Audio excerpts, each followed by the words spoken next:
ሰላም የዩቲዩብ ቤተሰቦቻችን እንደምን አላችሁ? እንግዲህ ዛሬ በጣም ደስ ብሎኛል። ዛሬ ዋንኬ ገብተናል። እንግዲህ በእናንተ ረብረብና በእናንተ እርዳታና እገዛ በጣም ነው የማመሰግነው። ምስጋናዬ ላቅ ያለ ነው። በጣም ነው የማመሰግነው።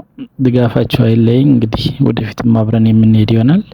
በጣም የተለያዩ አዳዲስ ስፖርት ዜናዎችን ይዘን የምንቀርብ ይሆናል።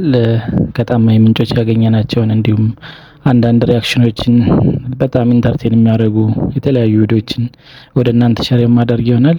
እንግዲህ ሁሌም አብረን እንደምንቀጥል ተስፋ አደርጋለሁኝ፣ ደግሞ እርግጠኛ ነኝ። እና ደግሞ እንግዲህ በቅርቡ ከእናንተ ጋር ሆነን አብረን ሆነን እንግዲህ 10K እንገባለን። እንግዲህ በ10K ዳግም እንገናኝ ይሆናል። ይሄ ደግሞ በቅርቡ እንደሚሳካም እርግጠኛ ነኝ። በጣም ነው የማመሰግን ላደረጋችሁልኝ ነገር በሙሉ፣ ለደገፋችሁኝ፣ ቪዲዮዎችን ላያችሁልኝ፣ ሰብስክራይብ ላደረጋችሁ፣ ሼር ላደረጋችሁ ለሁላችሁም በጣም ነው የማመሰግነው። ቴንኪው፣ በጣም ቴንኪው።